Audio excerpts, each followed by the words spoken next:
ताड़ साहब, मैंने आपसे सवाल तो कुछ और करना था, लेकिन ये थोड़ी देर पहले अभी मैंने आपकी एक ट्वीट देखी है। इसमें आपने इस ट्वीट के अंदर लिखा है, आप दीदा तब होना चाहिए था जब अपने ही बरादर जज की एहलिया बेगुनाह बेकसूर होते हुए छड़ी के सहारे कटहरे में खड़ी थी और अपनी सफाइयां दे रही थी। Imperial Supreme Court, which serves a selected few and is run by one man show, is making mistake after mistake, unjust and unfair. I believe तार साहब, आपका ये ट्वीट जो है directly chief justice of Pakistan को तनकीद का निशाना बना रहा है। Am I correct to say that? देखिए, तनकीद नहीं है, हम हक बजानिब हैं ये कहने में कि एक डिवाइडेड सुप्रीम कोर्ट है जो शदीद क्राइसिस का शिकार है। उस इमारत के अंदर लोग एक दूसरे से कलाम के रवादार नहीं हैं, एक दूसरे की शक्लें देखने को तैयार नहीं है, शदीद तकसीम है, शदीद बहरान है। बहरान इतनी शिद्दत इख्तियार कर गया है कि एक सर्कुलर के जरिए सीनियर प्यूनी जज के ऑर्डर को स्ट्राइक डाउन किया गया और उसकी नफी की गई। क्या इसको प्रेसिडेंट बना दिया जाए? क्या सुप्रीम कोर्ट के ऑर्डर्स पे कल को एग्जेक्टिव भी सर्कुलर इशू करे और कहे कि ये ऑर्डर हमें पसंद नहीं है, इसमें ये शिक गलत है, या 63A की गलत तशरीह करके आपने इमरान खान साहब की पंजाब में हुकूमत कायम करवाई थी, हमारी हुकूमत का खात्मा किया था। आइन कहता है पार्टी हेड, आपने उसको पार्लिमानी पार्टी लीडर बनाया था, तो हम सर्कुलर के जरिए इस बात की नफी करते हैं। देखिए, सुप्रीम कोर्ट सबसे आला, सबसे मुकद्दम मोहतरम इदारा है अदलो इंसाफ की फरहमी का, आइन के तहफ्फुज का, आइन की पासदारी का। अगर उसके अंदरूनी हालात ये होंगे कि 9 मेंबर बेंच सुकड़ के 3 मेंबर बेंच बन जाएगा और चीफ जस्टिस साहब पे एक नो कॉन्फिडेंस नो ट्रस्ट कर देंगे उन्हीं की कोर्ट के मेंबर्स।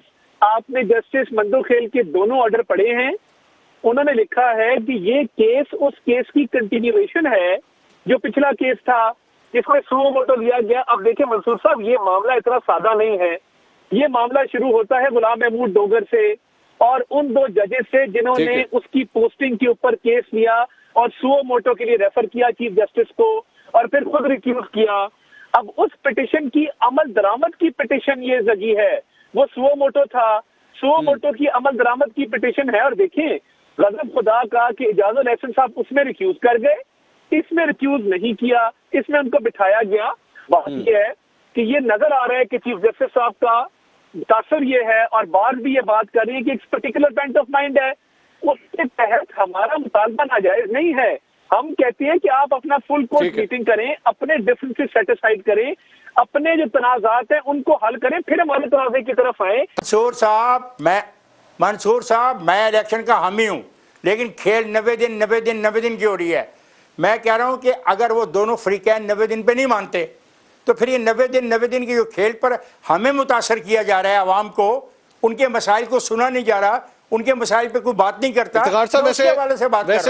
इफ्तिखार साहब, मुझे इजाजत दीजिए एक सवाल करने की। सर, आपको इस बात का अंदाजा है, मैं सिर्फ क्योंकि तारीख नोट हो रही है इस वक्त, मैं तारिक साहब से अभी ये सवाल करूंगा कि सर, अगर एक दफा ये 90 दिन की डेडलाइन क्रॉस हो गई या ये 30 अप्रैल के इलेक्शंस ना हुए तो पाकिस्तान की तारीख में किस किस्म का एक प्रेसिडेंट सेट होगा? और उसके बाद आज से 5 साल के बाद जिसकी भी हुकूमत होगी और जब दोबारा इलेक्शंस होंगे तो उस वक्त क्या क्या जवाब दिए जा सकेंगे? नहीं है पैसे हमारे पास, नहीं है सिक्योरिटी हमारे पास, जो करना है कर लो, नहीं होंगे इलेक्शन, अगले 6 महीने नहीं होंगे, तो उस वक्त क्या हाल होगा? मंसूर साहब, मैं हाल बताता हूं। ये सुप्रीम कोर्ट प्यारी एक आमर आता है, उसको कहते हैं कि तुम 3 साल तक जो चाहो मर्जी करो। कहां थे 90 दिन? कहां था आइन? कहां थी आइन की वायलेशन? कहां थी आर्टिकल 6? और वो ठीक था सर, वो ठीक था, आप बताइए, वो ठीक था? गलत था ना? गलत था तो आए ना, फिर इसको तो मिलनी चाहिए, तमाम जजेस को सजा मिलनी चाहिए, तमाम जजेस को सजा मिलनी चाहिए, तमाम एबेटर्स को सजा मिलनी चाहिए। अगर आइन की बात साहब कुछ कहना चाह रहे हैं तो तमाम लोगों को सजा मिलनी चाहिए। तारड़ साहब कुछ कहना चाह रहे हैं। सर, तारड़ साहब की बात सुनिएगा। आइन का आर्टिकल 224 क्या कहता है? पाकिस्तान में केयर टेकर गवर्नमेंट का कॉन्सेप्ट इसलिए है कि आइन के खालिक ने ये बात सोची थी कि मुल्क में हमेशा बैक वक्त इलेक्शन होंगे। आप इंडिया का एग्जांपल लें, इंडिया में कोई ऐसी स्टेट नहीं है कि जिसका इलेक्शन हो जाए और उस इलेक्शन के नतीजे में बनने वाली गवर्नमेंट पूरे इंडिया के नेशनल इलेक्शन के ऊपर जो है वो असरअंदाज हो। Punjab is 55% of Pakistan.